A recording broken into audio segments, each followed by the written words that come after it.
हमारी unhealthy lifestyle और eating habits की वजह से हमें बहुत सारे डाइजेस्टिव इश्यू होते हैं, जिनमें सबसे कॉमन है कॉन्स्टिपेशन यानी कि कब्ज़। भारत के 22% युवा कॉन्स्टिपेशन जैसी प्रॉब्लम से सफ़र कर रहे हैं।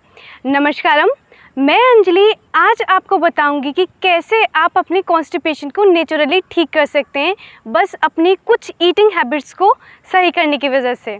तो चलिए स्टार्ट करते हैं। तो ये है हमारी कुछ बेसिक टिप्स, यानी कि आपको रात को सोने से 2 या 3 घंटे पहले खाना खाना है, क्योंकि जब आप खाना खाते ही सो जाते हैं तो सोते टाइम आपकी बॉडी कम्प्लीटली रिलैक्स में होती है, आपका डाइजेस्टिव सिस्टम भी स्लो डाउन हो जाता है, आपकी पाचन प्रक्रिया जो होती है वो स्लो होने की वजह से आपका खाना कम्प्लीटली डाइजेस्ट नहीं हो पाता, जिसकी वजह से आपको कॉन्स्टिपेशन जैसी प्रॉब्लम होती है। आपको दिन में केवल 3 बार खाना है। बहुत सारे लोग बोलते हैं कि कुछ 2 घंटे बाद कुछ ना कुछ ऐसी चीज़ें खाते रहने चाहिए, पर ये चीज़ गलत है। आप हमारे पेट को नहीं पता कि कितना एसिड उसको रिलीज़ करना है। आप थोड़ा खाएं या ज़्यादा खाएं, वो तो उतने ही अमाउंट में अपना HCl रिलीज़ करेगा।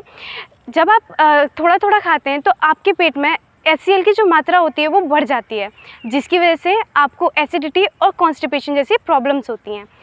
और अगर आपको कॉन्स्टिपेशन की कंटिन्यू प्रॉब्लम हो रही है तो आप रात को अपने दूध में देसी घी ऐड कर सकते हैं। देसी घी हमारे इंटेस्टाइन को, हमारे पेट को प्रॉपर ल्यूब्रिकेशन प्रोवाइड करता है, जिसकी वजह से आप इजीली फ्रेश हो सकते हैं। हमारी पहली हैबिट है टाइमिंग। आपको दिन में केवल 3 बार खाना लेना है। सुबह का खाना आपका 7 से 9 के बीच में होना चाहिए, क्योंकि इस टाइम हमारे पेट में जो प्राणिक एनर्जी होती है उसका लेवल हाई होता है। दोपहर का खाना आपका 1 से 3 के बीच में होना चाहिए, क्योंकि इस समय हमारी स्मॉल इंटेस्टाइन में जो प्राणिक लेवल होता है वो हाई होता है। और रात का खाना आपको 8 से पहले लेना चाहिए, क्योंकि 8 बजे के बाद प्राणिक लेवल जो होता है हमारे पेट के अंदर कम होना शुरू हो जाता है।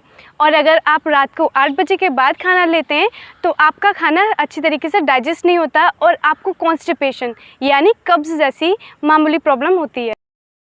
डाइट का हमारे पेट पर डायरेक्ट संबंध होता है, यानी अगर आप अपनी डाइट बैलेंस लेते हैं तो आपको कॉन्स्टिपेशन जैसी प्रॉब्लम नहीं होगी। कॉन्स्टिपेशन की प्रॉब्लम होती है हमारी डाइट में फाइबर का कम होने की वजह से। अगर आप फाइबर युक्त फ्रूट्स और वेजिटेबल अपनी डाइट में ऐड करते हैं तो आपको कॉन्स्टिपेशन जैसी प्रॉब्लम नहीं होगी।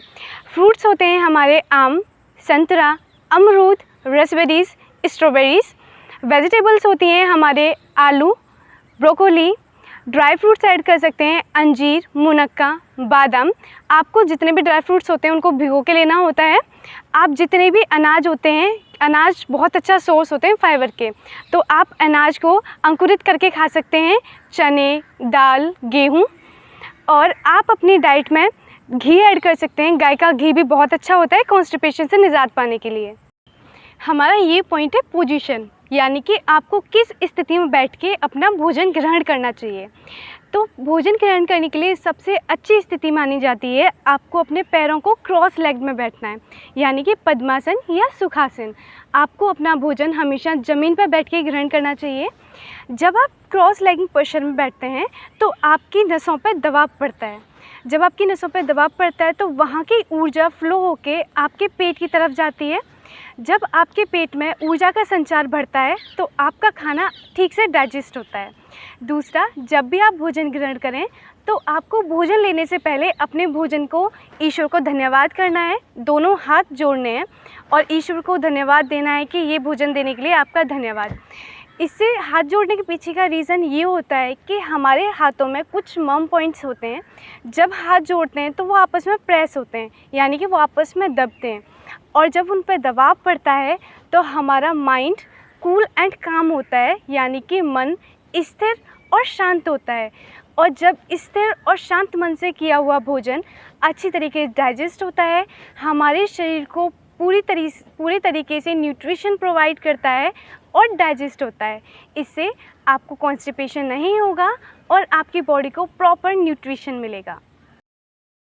तो आप इन सारी हैबिट्स को अपनी लाइफ में डेली फॉलो करें और कॉन्स्टिपेशन जैसी प्रॉब्लम को परमानेंटली क्योर करें, क्योंकि कॉन्स्टिपेशन कोई डिजीज़ नहीं है, ये बस हमारी ईटिंग हैबिट और लाइफस्टाइल की वजह से होती है। अगर आप अपनी ईटिंग हैबिट्स और लाइफस्टाइल को मेंटेन करते हैं तो आपको कॉन्स्टिपेशन जैसी प्रॉब्लम कभी नहीं होगी। तो आज के लिए बस इतना ही। धन्यवाद।